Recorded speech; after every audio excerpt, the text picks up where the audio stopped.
Graça e paz da parte do Deus Trino, Pai, Filho e Espírito Santo.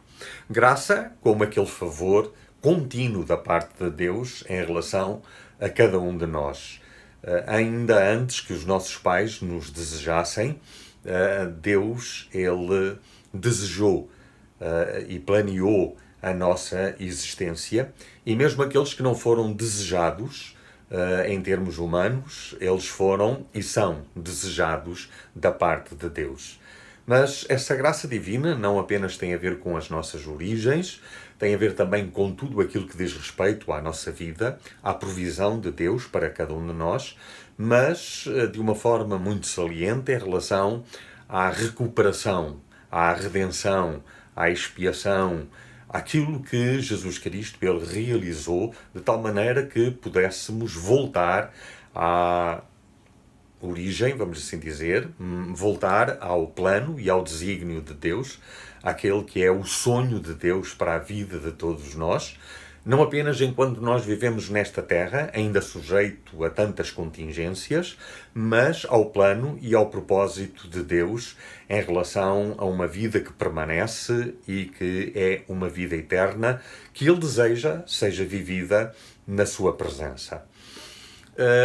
Precisamente nesta partilha eu gostaria de falar convosco acerca de morte ou vida. E vou começar por ler um poema de Flor Bela Espanca, uma poetisa portuguesa que nasceu em 1894 e faleceu em 1930 de uma forma trágica. E ela escreveu, entre muitos outros, um poema sobre a morte. E diz ela: Morte, minha senhora Dona Morte, tão bom que deve ser o teu abraço, lânguido e doce como um doce laço e como uma raiz sereno e forte. Não há mal que não sare ou não conforte. Tua mão que nos guia passo a passo, em ti, dentro de ti, no teu regaço, não há triste destino nem má sorte. Dona Morte dos dedos de veludo, fecha-me os olhos que já viram tudo. Prende-me as asas que voaram tanto. Vim da Moirama, sou filha de rei. Mafada me encantou e aqui fiquei, à tua espera. Quebra-me o encanto. É um poema que reflete a alma, o sentir, não apenas de Flor Bela Espanca, de muitas pessoas. Aquilo que a Bíblia, a Palavra de Deus, ela nos apresenta é uma perspectiva de vida. É uma perspectiva em que encontramos na vida aquilo que na realidade, no plano e no propósito de Deus, ela tem para nós. No meio das circunstâncias de adversidade que Jesus Cristo, antecipadamente, Ele nos disse que iriam suceder e que Ele próprio também viveu.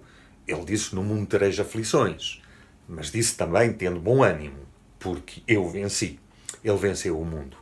Mas não apenas ele venceu o mundo, não no sentido físico, no sentido espiritual, e venceu o mundo nesse traço da marca inlevel, uma marca acentuada, uma marca que traz tragédia em relação à morte, em relação à morte espiritual e depois em relação à morte física. E mesmo nas circunstâncias mais críticas em que essa morte ela pode ocorrer, ainda assim, a celebração que nós encontramos na Palavra de Deus é uma celebração a respeito da vida, do valor da vida, da importância da vida, da realidade dessa vida que em Jesus Cristo, como Ele próprio disse, é uma vida com abundância. Falando acerca do ladrão e acerca dele como bom pastor, Ele disse: o ladrão veio apenas para roubar, matar, destruir. Ele traz morte.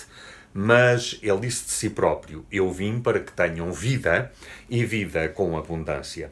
O apóstolo Paulo, ao escrever a sua primeira carta aos Coríntios, no capítulo 15, ele nos fala acerca do ponto central do Evangelho.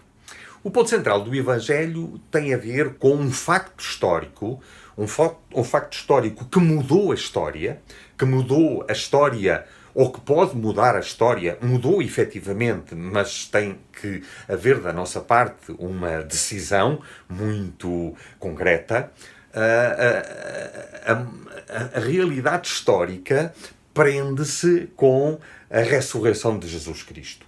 E o apóstolo Paulo, ele diz, e se Cristo não ressuscitou, então a nossa pregação é inútil e a vossa fé é inútil também. Na tradução, eu li na tradução Bíblia para Todos, na tradução João Ferreira de Almeida, o tradutor diz que se Cristo não ressuscitou, então a nossa fé é vã. E essa é a grande realidade. A fé cristã, ela está intimamente ligada à ressurreição de Jesus Cristo. Em relação à sua morte, o apóstolo Paulo, neste mesmo capítulo, no capítulo 15, ele diz o seguinte também: em primeiro lugar, transmiti-vos aquilo que eu próprio tinha recebido, que Cristo morreu pelos nossos pecados, conforme o que está na Sagrada Escritura. Foi sepultado e no terceiro dia ressuscitou, como também está na Sagrada Escritura. Apareceu a Pedro e a seguir ao grupo dos 12, apareceu depois a mais de 500 irmãos de uma só vez. A maior parte deles ainda vive, mas alguns já morreram. Apareceu depois a Tiago e em seguida a todos os apóstolos. Em último lugar, apareceu-me também a mim, que sou quase como que um aborto. Esta última expressão de Paulo pode nos causar surpresa, liga-se ao facto de que Paulo, ele não conviveu com Jesus Cristo na sua presença terrena entre nós, ele também foi um perseguidor, talvez dos perseguidores dentro do judaísmo mais agressivo em relação à Igreja, e quando ia a caminho de Damasco, precisamente com a intenção de perseguir os do caminho, aqueles que seguiam a Jesus Cristo e confessavam Jesus Cristo como Senhor, como Divino, como Salvador, Jesus Cristo o confrontou e a partir daí, nesse encontro que ele teve com Jesus Cristo e posteriormente Jesus Cristo lhe apareceu também e lhe trouxe uma revelação do Evangelho que depois, confrontada com aquilo que os apóstolos que acompanharam Jesus em vida terrena, de facto era a mesma, ou seja, havia uma comunhão, havia uma concordância absoluta em termos daquilo que Paulo ele havia recebido e daquilo que os apóstolos tinham ouvido dos próprios lábios de Jesus Cristo na sua presença terrena. E a realidade está precisamente neste aspecto, ou seja, que Jesus Cristo, ele morreu por causa dos nossos pecados, mas ressuscitou. E se Cristo não ressuscitou, então a nossa fé é vã. E é aqui que, na realidade, nós encontramos a resposta para a pergunta de morte ou vida. Mesmo na morte, o cristão, ele tem vida, ele recebe vida, ele celebra a vida, ele tem em perspectiva a vida, mesmo que ela ocorra em situações bastante difíceis, vamos assim dizer, em termos humanos, mas a perspectiva do cristão não é apenas uma vida com Cristo aqui nesta terra, mas é a realidade também de que a sua fé está fundada no facto histórico de que Jesus ressuscitou. E esse facto histórico de que Jesus ressuscitou marca também a diferença da identidade de Jesus Cristo. Porque quando nós comparamos Jesus Cristo com todos os outros líderes de religiões, Jesus Cristo não é propriamente um líder de uma religião, Jesus Cristo é Deus entre nós, a ligação ela é feita entre Jesus Cristo e o Pai, e quando nós vamos a Jesus Cristo, nós somos por Ele conduzidos ao Pai, ninguém vem ao Pai a não ser por mim. E, portanto, essa realidade em relação à pessoa de Jesus Cristo é marcante na sua ressurreição e na sua diferença, na sua singularidade, na sua superioridade. Ele veio para morrer por causa dos nossos pecados, mas ele ressuscitou. Ao ressuscitar, ele venceu a morte. E essa vitória sobre a morte, quando o sepulcro está vazio, é por isso que nós não temos qualquer imagem de Jesus Cristo, nem na cruz, e também sabemos que o sepulcro está vazio, que os seus restos, por isso não existem peregrinações para ir ao encontro do túmulo de Jesus Cristo e em relação aos seus restos mortais, porque na realidade Jesus Cristo não está lá, o túmulo está vazio. E depois a grande realidade de que isso tem uma aplicação em relação à nossa vida.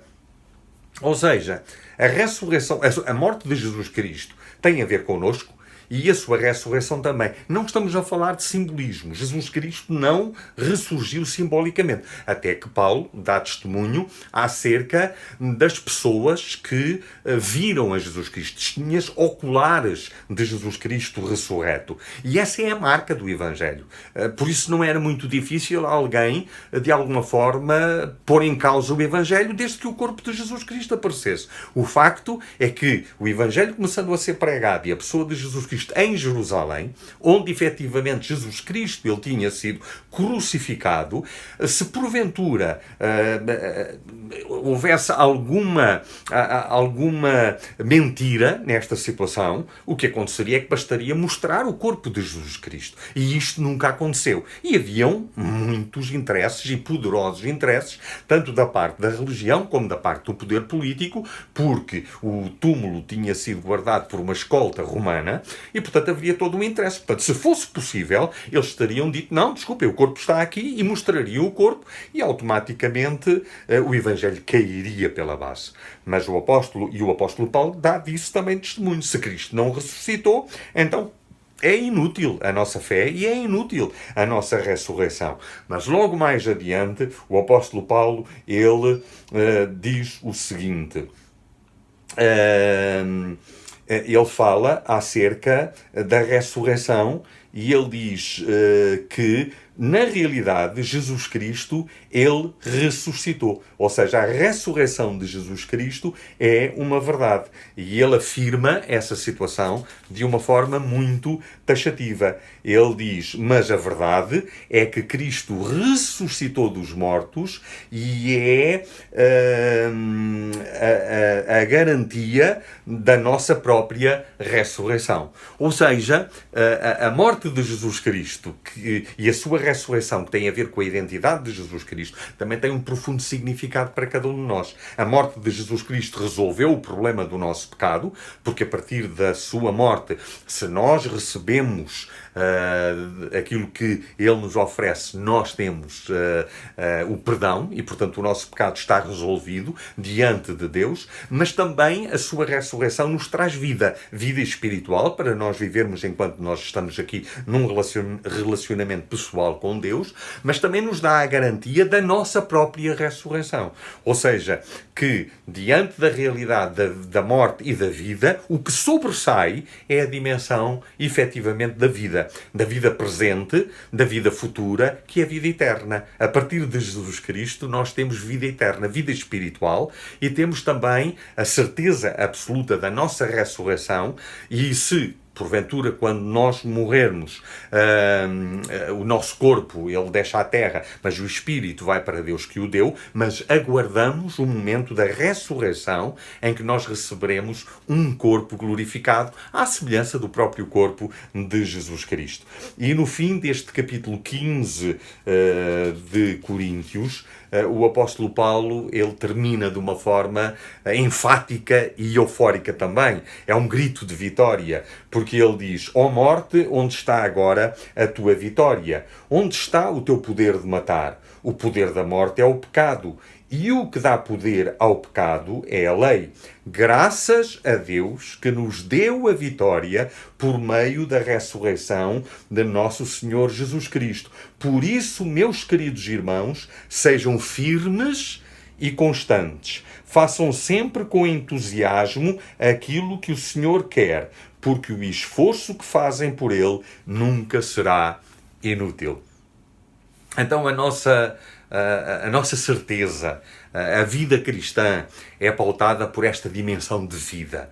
Não estamos prisioneiros, não temos desejo da morte, vivemos libertos da morte. Jesus já nos garantiu essa vitória e sabemos que nele nós vivemos aqui e viveremos para sempre essa vida que ele alcançou através da sua morte, que resolveu o problema do nosso pecado, e através da sua ressurreição, que nos dá essa certeza de que um dia o nosso corpo, ele também será um corpo glorioso. Mas logo que partimos, nós estamos na presença de Deus, porque, na realidade, esse é o lugar para o qual nós fomos criados. Nós não fomos criados para viver longe de Deus, nós fomos criados para viver na presença da intimidade de Deus, que já aqui acontece em termos espirituais, porque o Espírito Santo, ele reside em nós, mas também acontecerá na eternidade, quando nós tivermos a possibilidade que neste momento não temos de ver a Deus. Mas na presença dele, nos lugares que Jesus nos foi preparar, e com um corpo glorificado, e o nosso desejo é reencontrar os milhões e milhões de homens da fé do Antigo Testamento que olhavam para a vinda do Messias, e todos aqueles que, desde a fundação da Igreja até aos nossos dias, já partiram e que nos aguardam para nós juntos festejarmos, nos alegrarmos, adorarmos, louvarmos, agradecermos e ficarmos deleitados na presença de Deus, contemplando toda a sua glória. Uma semana abençoada para todos vós, e essa bênção é uma garantia que nós temos em Jesus Cristo, que morreu, ressuscitou. Factos da história de todos aqueles que recebem a Jesus Cristo e que entregam a sua vida a Ele, dependem dEle, para fazer a sua vontade, seguir os seus ensinos e ter esta grande expectativa da vida contínua, permanente, dessa vida eterna que Jesus Cristo nos veio trazer.